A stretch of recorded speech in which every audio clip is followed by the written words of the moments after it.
Okay, hello everybody. Welcome to our chat. What a pleasure to be with you all. Many people are coming in. We're so excited. This is going to be a very exciting meeting. Nós estamos muito felizes, nós estamos aí com 181 participantes no nosso evento. 181 participantes.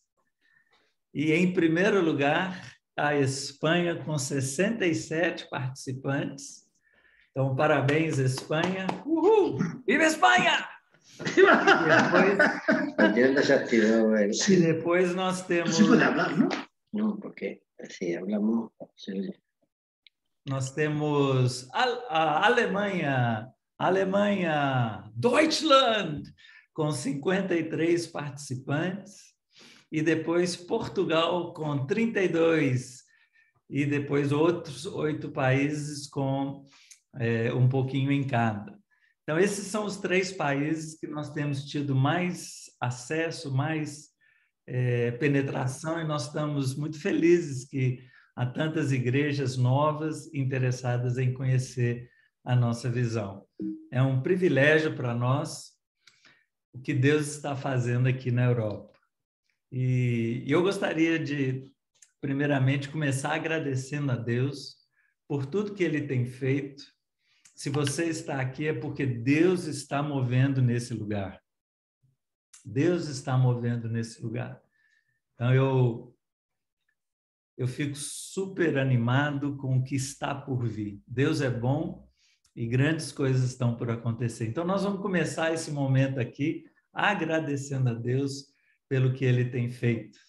Então, eu queria que você fechasse os seus olhos agora e pedisse a Deus que falasse ao seu coração, pedisse a Deus que abrisse a sua mente, que você entendesse muito mais do que o que nós estamos falando, compartilhando aqui, que seja um mover de Deus na sua vida. Nós cremos que Deus tem grandes planos para realizar aqui na Europa, e você é o pastor da igreja. Então, Deus trabalha através de autoridade, Ele institui autoridade e trabalha através da autoridade, através da sua vida. Então, se Deus falar ao seu coração hoje, se Deus te der novas visões, novas ideias, imagina o impacto disso. Primeiramente na sua vida, na sua família, depois na sua igreja e, finalmente, na sua comunidade. Eu creio em transformação de comunidades, eu creio em avivamento, e para isso nós precisamos nos abrir para Deus usar a nossa vida, trabalhar através de nós e realizar tudo aquilo que Ele deseja na nossa cidade, na nossa vizinhança. Então eu vou te dar um minutinho aí para você buscar a Deus, pedir para Ele falar ao seu coração, e depois eu vou orar. Então vamos fazer isso? Feche seus olhos e gasta um minutinho aí orando ao Senhor. Vamos fazer isso.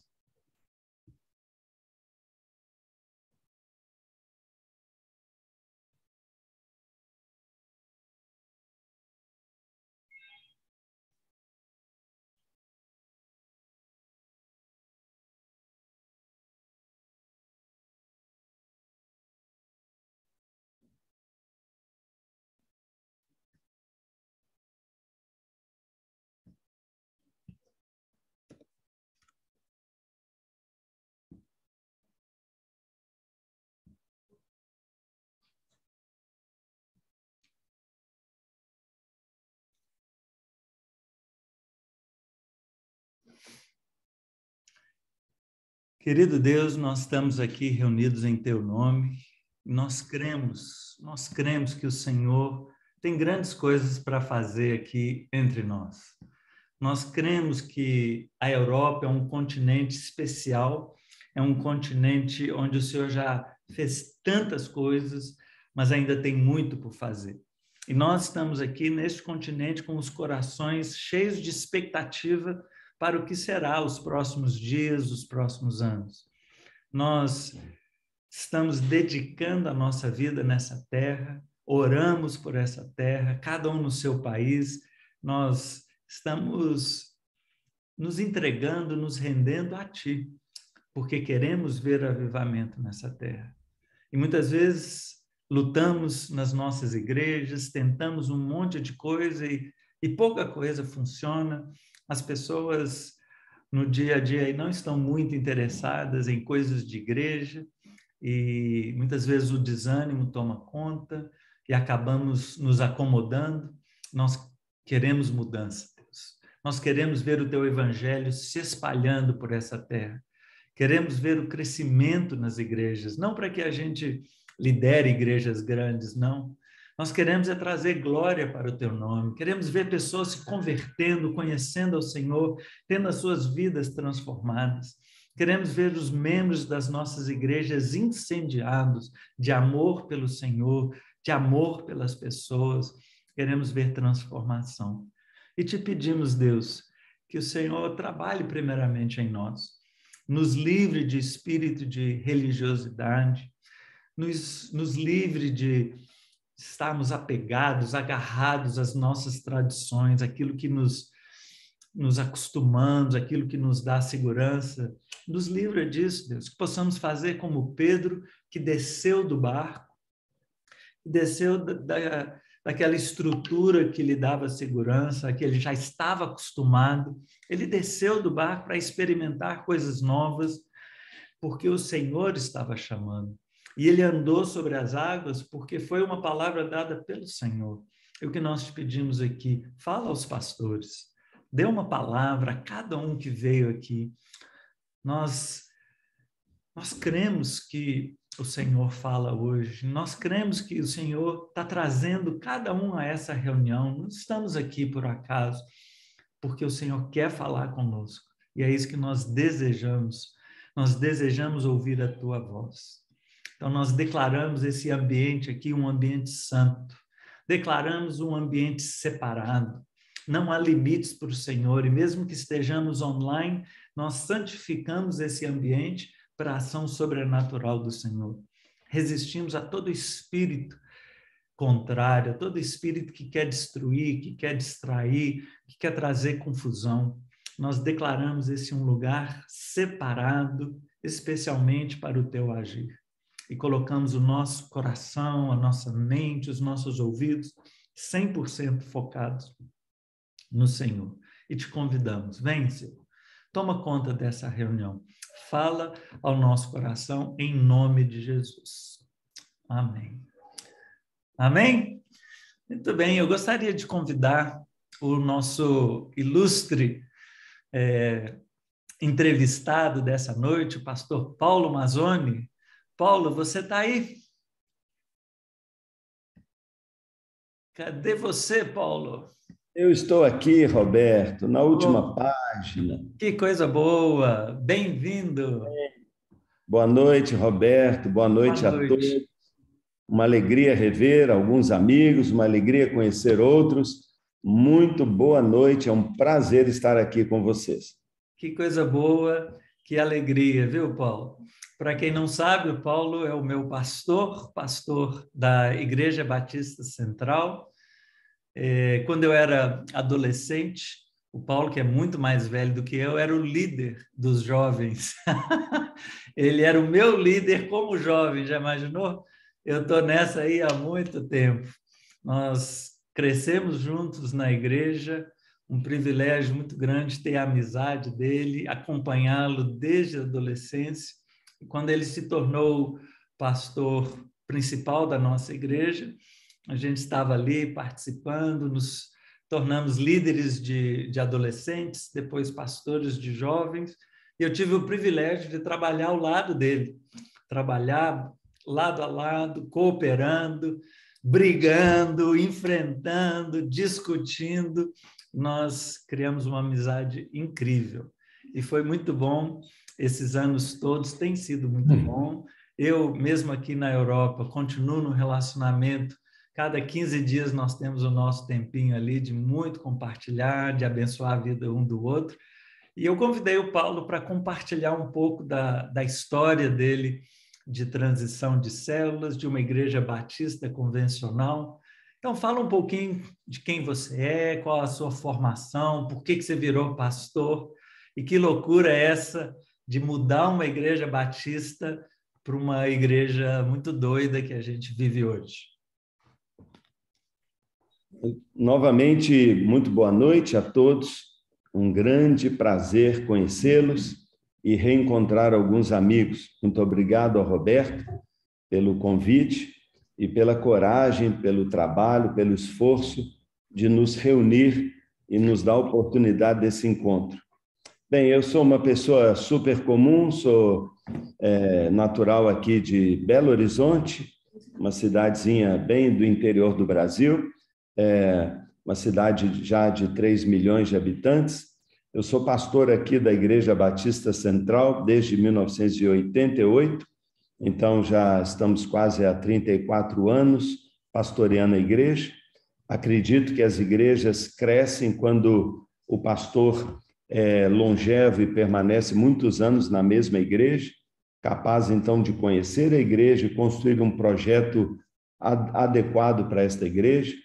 Eu era engenheiro, trabalhei 16 anos na área da metalurgia, como engenheiro metalúrgico, mas Deus me chamou desde a universidade e eu resisti muito até aceitar o convite. Foi um processo difícil, mas eu me alegro muito, não é, com a decisão que tomei e o privilégio de poder pastorear esta igreja.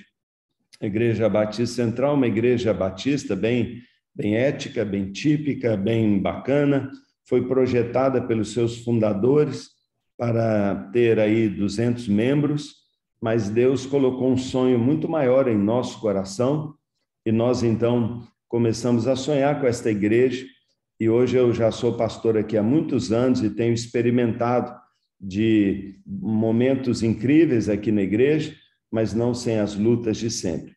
Durante os primeiros 11 anos de ministério pastoral, tivemos muita luta, muita dificuldade, muito retrocesso, muita crise pessoal, mas quando finalmente, não é, depois de buscar tanto a Deus por tantos anos, quando Deus nos deu uma visão, nos deu uma direção, tudo começou a mudar aqui na história da igreja. Primeiro eu mudei, depois as pessoas começaram a mudar e finalmente toda a igreja passou por um processo lindo de transformação. Eu sou casado com a Juliana, eu tenho 2 filhas, tenho já 2 netinhos, o terceiro está chegando, e tenho o privilégio, né, de pastorear esta igreja há tantos anos e ver Deus cada dia mais nos desafiando a crescer. Muito bem, você falou aí de transição, então de uma igreja batista tradicional, nós nos tornamos uma igreja em células de 400 membros durante 4 décadas, hoje nos tornamos uma grande igreja com milhares de pessoas que continua crescendo. Como que você descreveria essa transição que você passou? Quais as características positivas e negativas desse processo? Quanto tempo durou o que a gente chama de uma transição, pelo menos inicial, para a gente se considerar uma igreja em célula? A transição da igreja em células surgiu da nossa igreja basicamente pela insatisfação. Havia a certeza que nossa igreja podia crescer mais, podia impactar mais, mas alguma coisa impedia a nossa igreja de crescer. O Rick Warren, no seu clássico aí de uma igreja com propósito, nos ensina a nunca perguntar o que fazer para a minha igreja crescer, mas a perguntar o que está impedindo a minha igreja de crescer. Porque se a igreja é do Senhor Jesus, é viva e tem a ordem de alcançar toda a humanidade com o evangelho, ela vai crescer. E a nossa igreja não crescia. A origem de toda a transição é frustração. Eu já era membro da igreja e muito frustrado de perceber que já há 40 anos essa igreja sempre tinha as mesmas pessoas.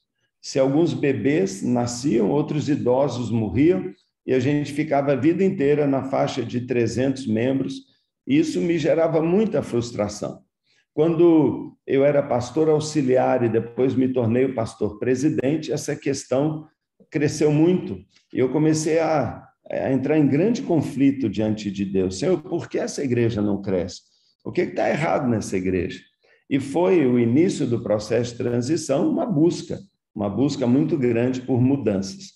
E Deus, graças a Deus, depois de muita humilhação, de muita oração, depois de busca de poder, de avivamento, de buscar a Deus, de me arrepender, de passar por um processo muito grande de santificação, de rodar o mundo atrás de uma chama de avivamento, de uma unção que eu reconhecia que eu não tinha, Deus, então, começou esse processo.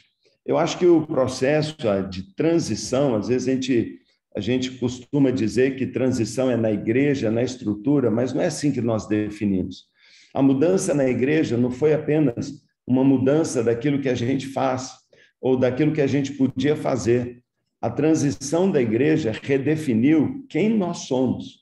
O que mudou não foi a estrutura, o que mudou não foi o método, fomos nós que mudamos. A nossa mente foi transformada. E, para mim, transição, ela começa na disposição de mudança.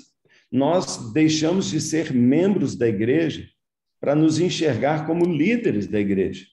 Nós passamos a entender que o evangelho é o poder de Deus e que nós podíamos experimentar o mesmo poder que qualquer igreja mais abençoada estava experimentando. Os nossos corações é que foram remodelados, nossa maneira de sentir. Então, a transição de uma igreja tem a ver com o coração do pastor, que consegue fazer uma mudança no coração da igreja. De um amor egoísta, de um amor centrado no eu, de uma igreja que está buscando o seu conforto, o seu culto agradável, o seu ambiente familiar, né, que não quer incômodo, que pessoas novas talvez... Não, Deus acabou com isso. E houve uma mudança completa de amor por nós para amor pelos perdidos.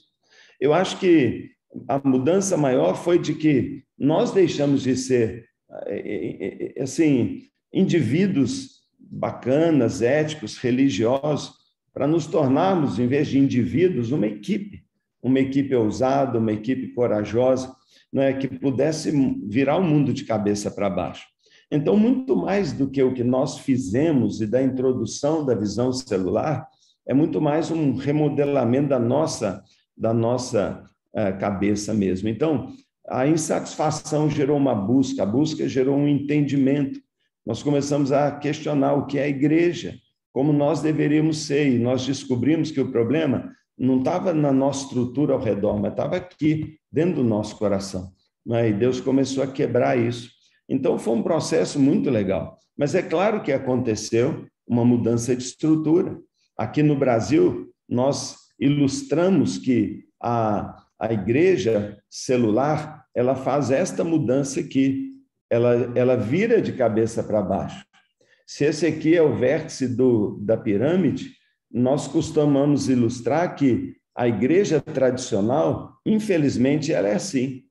O cabeça da igreja, que é o pastor, aquele que deveria, estar em cima liderando, ele é o escravo, ele é o servo, ele é o coitado da igreja, ele tem que fazer tudo. E pior do que isso é que toda a igreja fica aqui em cima dependendo dele. E quando essa igreja se move, esse vértice produz apenas uma pequena linha que talvez a sociedade nem percebe. Pior ainda é que as coisas acontecem em série, não em paralelo, porque o pastor tem que estar em todos os lugares. Então, nós entendemos que a mudança era no nosso coração, mas nós teríamos que mudar todo o conceito de liderança. E nós fizemos uma virada na vida da igreja. Agora o pastor lidera a igreja, ele lança visão para a igreja. E agora os membros, ao invés de serem servidos pelo pastor, eles fazem a igreja. O pastor é o treinador, o pastor é aquele que lidera, que lança visão. E o papel principal dele é capacitar os seus membros e estabelecer uma estrutura de cuidado, de amor, para que essa igreja se mova. Agora, por favor, perceba que não é agora um vértice apenas que se move, são muitas pessoas, são líderes e líderes. Na segunda-feira, na terça-feira, no sábado, à tarde, à noite, são jovens, são mulheres, são casais, E quando essa igreja se move, ela não produz uma linhazinha tênue, ela produz uma estrada, ela faz uma marca profunda, ela é como um grande trator que abre uma estrada e causa uma grande influência. Então, é óbvio que uma igreja desse jeito, com o pastor, coitado, cansado, exaurido, cobrado, ele tem que participar de tudo e ele não dá conta. Então, é uma coisa de cada vez. Agora é a conferência, depois é o estudo bíblico, depois é a reunião com os líderes, uma coisa de cada vez. Agora, tudo acontece ao mesmo tempo. E por isso, dia a dia, o Senhor acrescenta os que vão sendo salvos. Por quê? Porque todos estão servindo, porque há uma estruturação de liderança.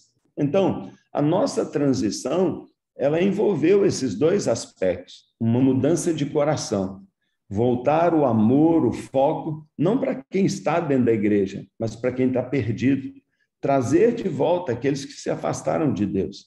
E, em segundo lugar, reorganizar a igreja, não para que ela seja servida pelo pastor, mas que ela possa formar uma equipe com o pastor para causar um grande impacto. Isso demorou quantos anos para considerar que agora estamos no novo caminho? Obrigado, Roberto, por me reorientar.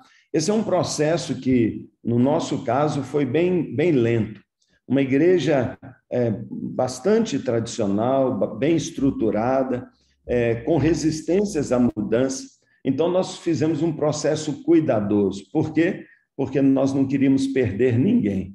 Nós não viemos com uma solução mágica, não é? Que agora é a solução messiânica, que vai resolver todos os nossos problemas. Não, nós passamos a fazer um processo de testemunho, de ensino gradativo, de tal maneira que a gente pudesse, né, trabalhar o processo.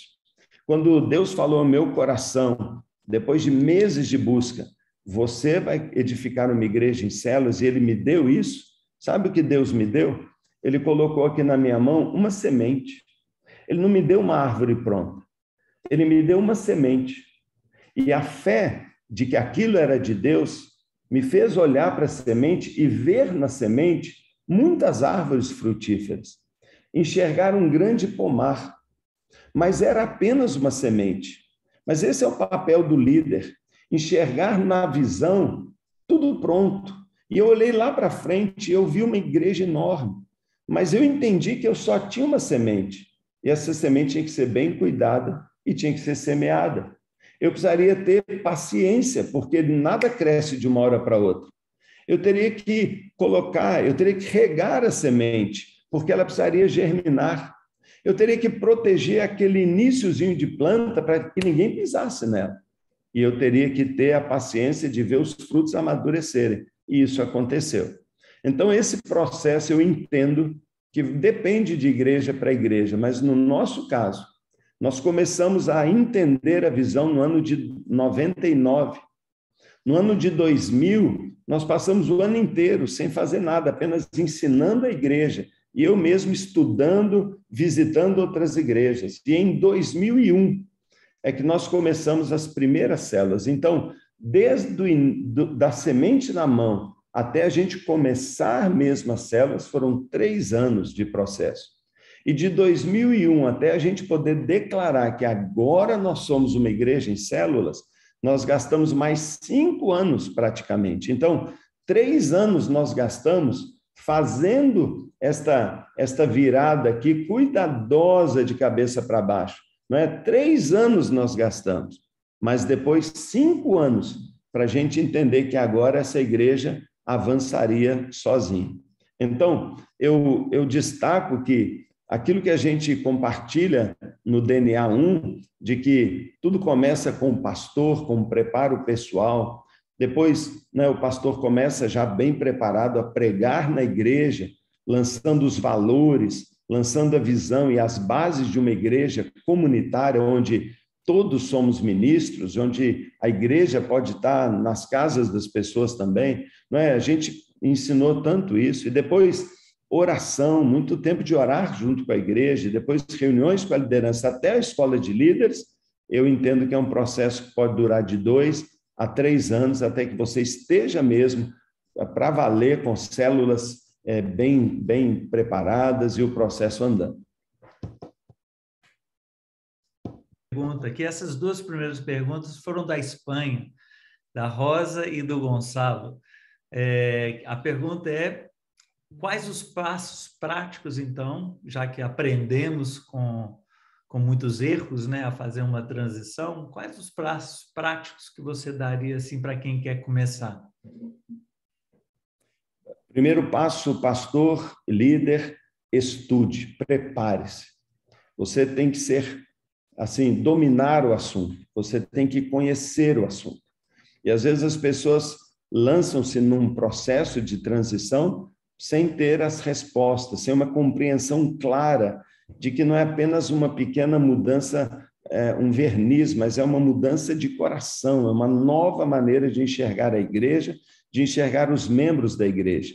É um processo de transformar o membro, que praticamente é um cliente de serviços religiosos, num ministro que trabalha com o pastor, uma equipe de evangelismo e discipulado. Então, primeiro passo é o preparo do pastor. O pastor deve ler livros, visitar igrejas, se inteirar na internet, participar de seminários, buscar uma profunda compreensão do modelo da igreja no Novo Testamento, a igreja em que todos são ministros, todos são sacerdotes, e cada casa pode ser uma igreja. A igreja de duas asas, onde a gente se reúne no grupo pequeno, mas se reúne também em casa. Então, primeiro é compreensão. Durante esse processo de estudo, vão surgir mensagens inflamadas.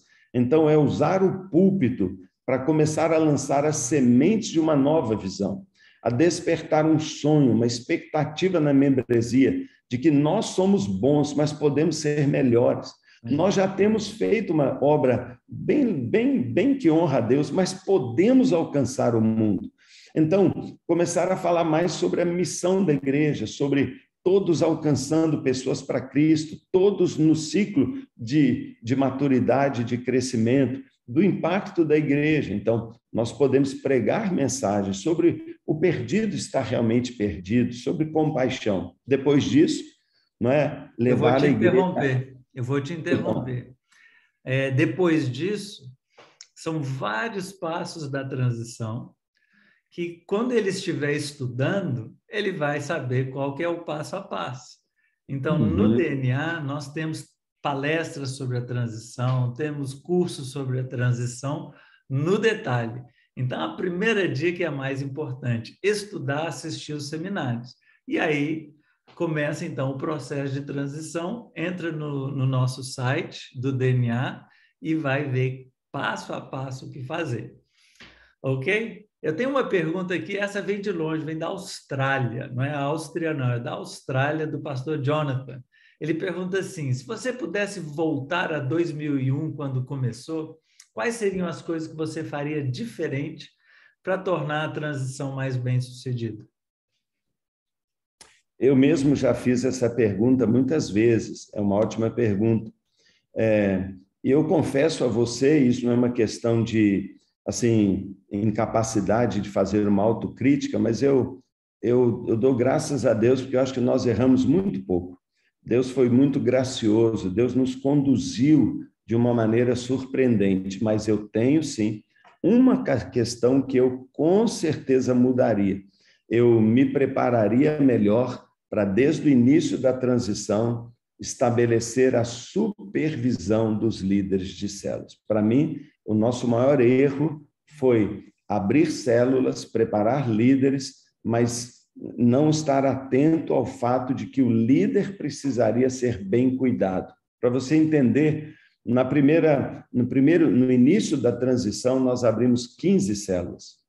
Depois essas células se multiplicaram em 30, mas a nova escola de líderes trouxe mais 20 células. Nós ficamos com quase 50 células.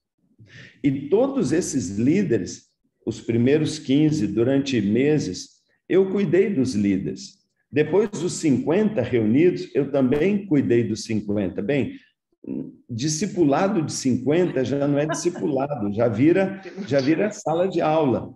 Mas depois, esses 50 foram para 90.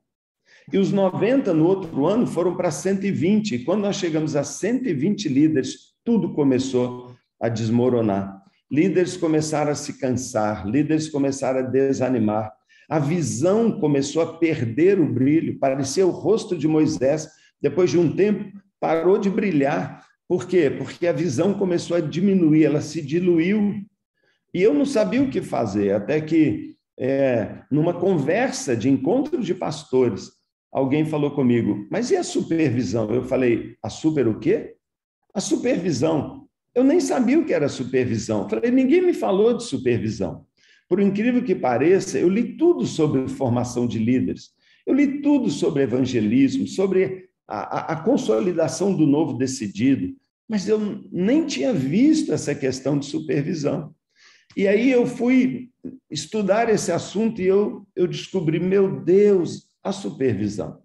E eu aprendi, não é, perdendo mais de 30 líderes de células, porque nós voltamos de 120 para 90, e tendo que começar de novo. E aí eu escolhi os melhores líderes, preparei os líderes e distribuí em grupos de 5, 6 líderes para cada supervisor, grupos de supervisão, não só para fazer assim, o controle e o acompanhamento gerencial, mas principalmente para ter companheirismo, pastoreamento, não é? Para serem treinadores, aperfeiçoadores do processo e me ajudarem a garantir a visão e a renovar a visão. Então, uma coisa que com certeza eu faria, eu formaria discipuladores. Então, meu conselho aqui para você é que desde o primeiro momento, não é?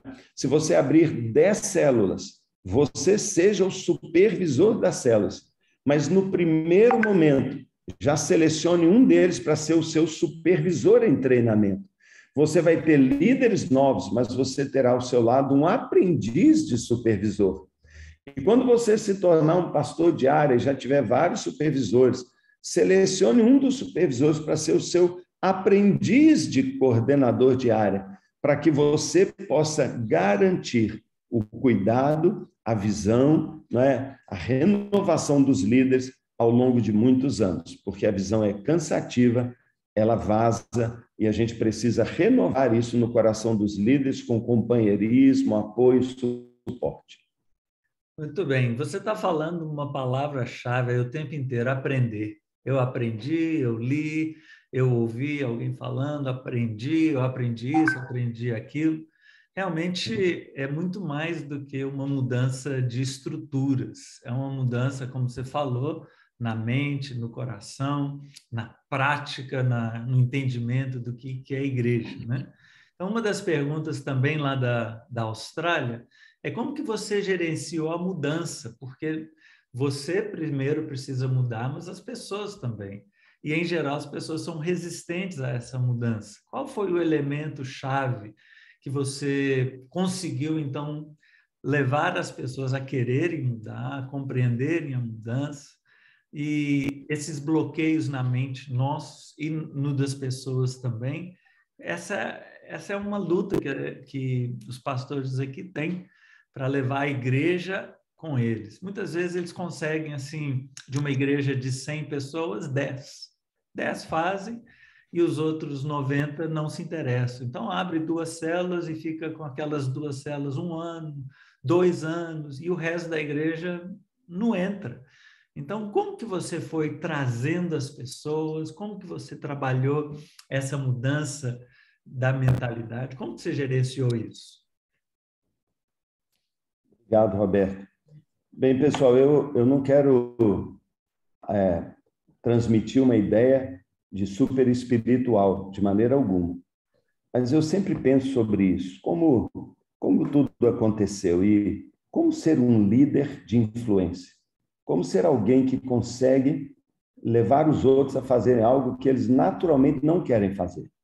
Normalmente, numa igreja convencional, numa igreja em que o pastor faz tudo e ele está aqui esmagado e ele organiza tudo, é ótimo ficar lá em cima, é ótimo ser o dono da igreja, é ótimo você sentar na primeira fila e ter uma igreja gostosa, bonita, cheirosa, com um cafezinho na entrada e o pastor cansado, morto e a igreja pequenininha. mas nós viramos isso. E se eu quero influenciar mudança, primeiro ponto que eu percebo, né, que a gente gerenciou a mudança foi a gente, eu me preocupava muito e quero dizer isso com toda humildade.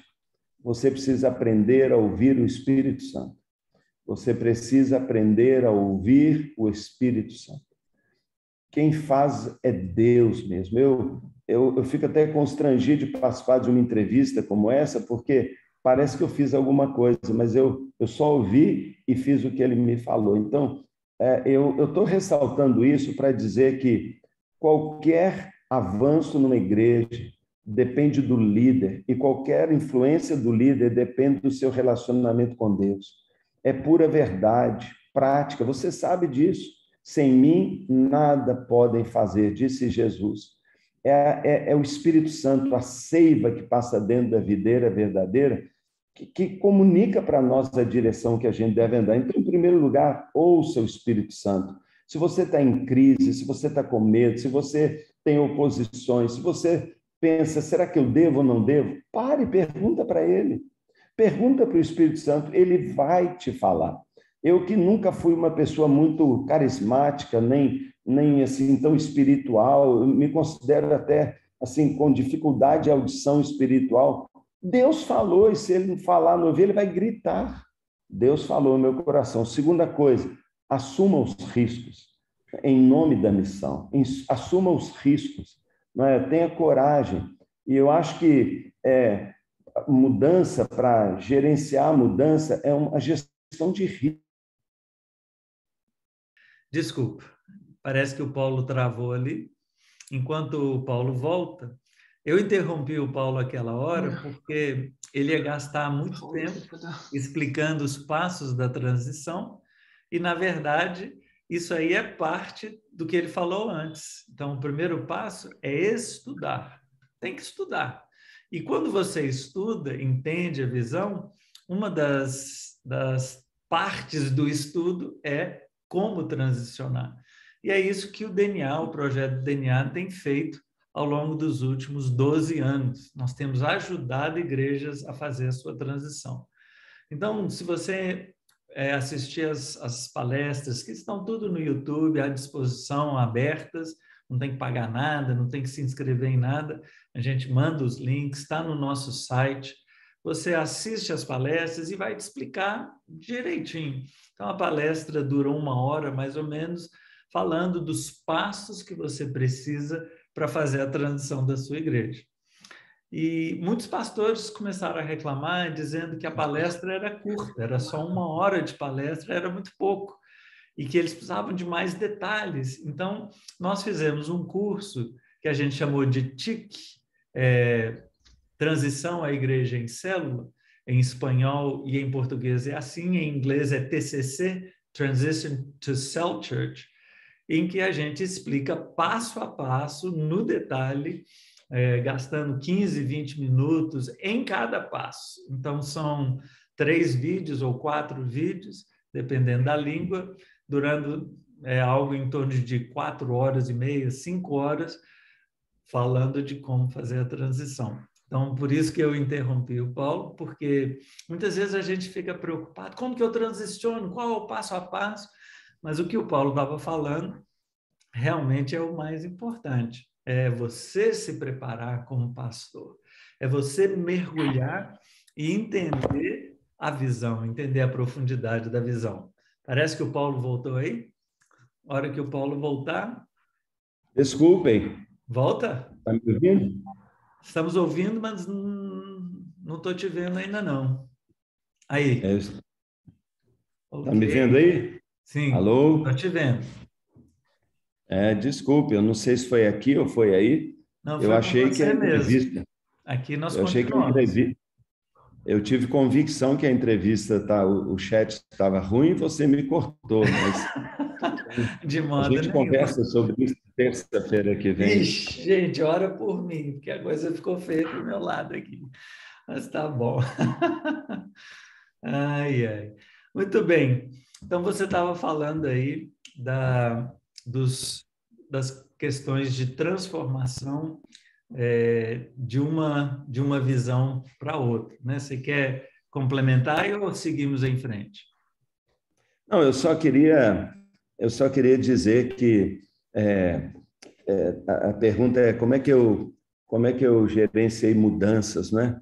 Outro dia me pediram para dar uma palestra como caminhar de uma igreja de 300 pessoas para uma igreja com 16 mil pessoas.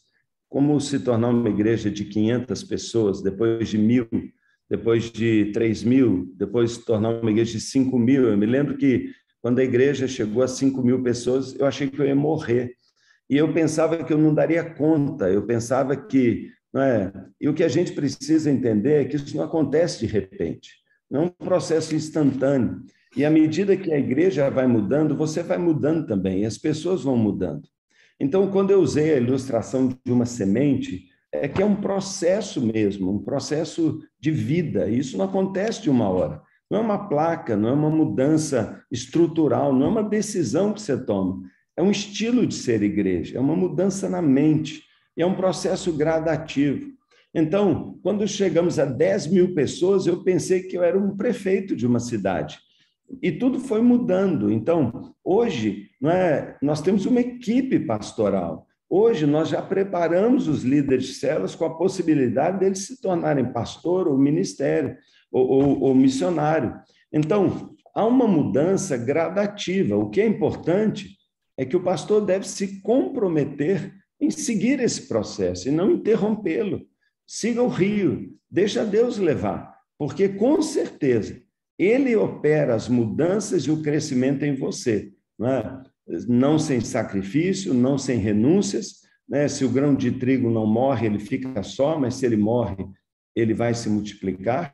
Então, é muito importante você entender que é um processo de ouvir o Espírito Santo, de assumir riscos, de assumir que você é responsável pelo processo, mas saber que Deus vai capacitar você. Isso vai acontecendo normalmente. É lógico que hoje nós temos aqui dezenas de pastores, centenas de funcionários. Tudo foi mudando. Quando eu estava aqui, eu era o único pastor e um telefone. Hoje nós temos um sistema de comunicação. Quer dizer, tudo vai mudando, mas não acontece de uma hora para outra. O importante é você dar um passo de cada vez. Chegar a 300 membros, chegar a 500, celebrar, em cada conquista, celebrar, mas entender que se você vai para o próximo nível, isso vai requerer que o grão de trigo morra mais uma vez. Todo processo novo, Deus cobrou uma mudança, Deus cobrou uma renúncia. Deus me pediu para dar algo mais, e é sempre assim. Sempre você está no processo. É a vida do líder, é a vida do pastor. Amém. E a verdade é que a gente, do jeito que nós estamos, hoje nós conseguimos liderar uma igreja do jeito que a nossa igreja é. Mas se nós queremos que a igreja cresça, nós temos que crescer, não é? Nós temos que nos render mais a Deus, nós temos que crescer em maturidade espiritual, em autoridade. Então, é todo um processo que muitas vezes é o próprio pastor que impede, não é? Nós estamos vivendo aqui na Europa coisas muito interessantes. Hoje nós temos muitos pastores, muitas igrejas, nos primeiros passos, igual a gente lá no começo de 2000, conhecendo a visão, começando a implementar as primeiras coisas, abrindo as primeiras células. Então, nós estamos ainda numa fase inicial, alguns pastores já com 20, 30 células, outro acabando de abrir as suas células. Então, nós estamos num momento muito interessante, muito animador, e nós convidamos vários desses pastores para compartilhar um pouco a história que eles estão vivendo.